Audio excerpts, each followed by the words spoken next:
সবার আগে বাংলাদেশ ফাউন্ডেশনের পক্ষ থেকে আপনাদের সবাইকে এবং দেশবাসীকে শুভেচ্ছা জানাচ্ছি, ধন্যবাদ জানাচ্ছি। স্বাধীনতা কনসার্ট নিয়েই আমরা মূলত কমিশনার সাহেবের সঙ্গে দেখা করতে এসেছি, সকল নেতৃবৃন্দ সহকারে। আপনারা জানেন যে গাজা এবং রাফায় ইসরায়েলি একটা গণহত্যা এবং বর্বরোচিত হামলা চলছে, এবং সেই মুহূর্তে আমরা সবার আগে বাংলাদেশ সর্বপ্রথম এই ন্যাক্কারজনক এবং বর্বরোচিত হামলার তীব্র নিন্দা এবং প্রতিবাদ জানাই,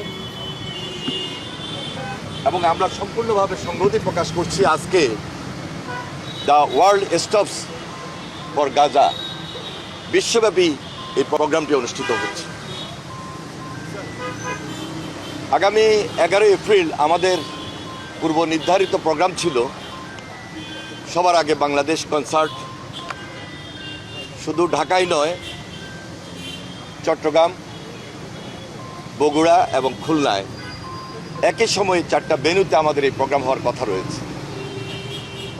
যেহেতু শুক্রবার, ধর্মপ্রাণ মুসলমান আমরা সবাই একাত্ম হয়ে এই ন্যাক্কারজনক বর্বরোচিত গণহত্যার প্রতিবাদে সবাই সেই প্রতিবাদ মিছিলে অংশগ্রহণ করব। সেই জন্য আমরা 11 এপ্রিলের পরিবর্তে 12 এপ্রিল সারা বাংলাদেশে 4টি ভেন্যুতে একসঙ্গে সবার আগে বাংলাদেশ ফাউন্ডেশনের পক্ষ থেকে যে স্বাধীনতা কনসার্ট, সেটি আমরা পরিবর্তন করেছি। 12 এপ্রিল সেটি অনুষ্ঠিত হবে, শনিবার অনুষ্ঠিত হবে।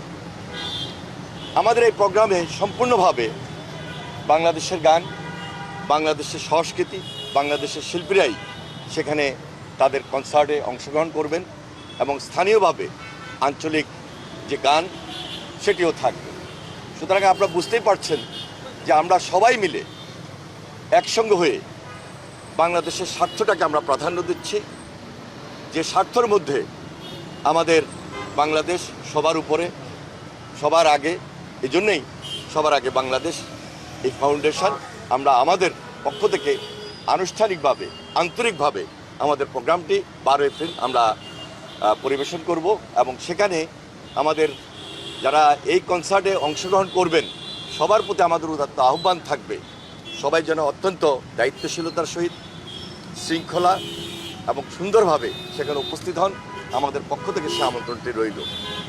তাছাড়া আমাদের সবার আগে বাংলাদেশ ফাউন্ডেশনের পক্ষ থেকে আমরা সম্পূর্ণভাবে একত্রতা প্রকাশ করছি, সংহতি প্রকাশ করছি। ইসরায়েল কর্তৃক যে বর্বরোচিত হামলা, যে বর্বরোচিত গণহত্যা চলছে, সেখানে আমাদের সম্পূর্ণ সংহতি রয়েছে, এবং আমাদের যেই সমস্ত প্রোগ্রামে অ্যাটেন্ড করা দরকার আমরা খুব জরুরি মনে করে শুক্রবার এবং আজকে সেই প্রোগ্রামগুলোর সাথে আমাদের সংগতি প্রকাশ করে আমাদের কর্মসূচি আমরা অব্যাহত রাখব। ধন্যবাদ সবাইকে। আসসালামু আলাইকুম। ডিএমপি কি বললো আপনাদের?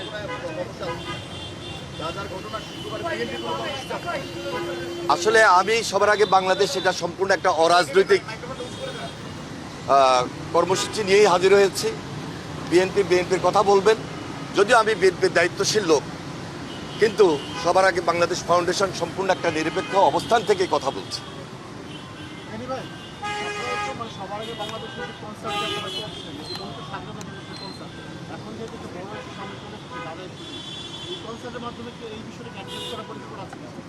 দেখুন, আমরা যার যার অবস্থান থেকে, যার যার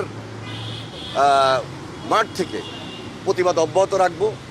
সবার আগে বাংলাদেশ একইভাবে শুক্রবারও একাত্মতা ঘোষণা করে সেখানে প্রতিবাদের ভাষাকে অব্যাহত রেখেছে, এবং শনিবার আমাদের কর্মসূচি থেকেও আমরা সেখানে প্রতিবাদের ভাষাটিকে অব্যাহত রাখব। কনসার্টের নিরাপত্তার বিষয়ে ডিএমপি আজ কি বলেছে আপনাদের, বা কি আশ্বাস? আমরা ওনাদের সম্পূর্ণ সহযোগিতা কামনা করেছি, ওনারা আমাদেরকে সহযোগিতা করবেন। তাছাড়া নিরাপত্তার স্বার্থে আমাদের একটা বিশাল ভলান্টিয়ার্স টিম কাজ করবেন। আমরা আমাদের দায়িত্ব নিয়েই কাজ করব, এবং সবাইকে আমরা একটা শৃঙ্খলার মধ্যে দিয়ে যেন এই প্রোগ্রামে অনুষ্ঠিত হয়, প্রোগ্রামে আসেন সে ব্যাপারে আমরা সবার সহযোগিতা কামনা করছি।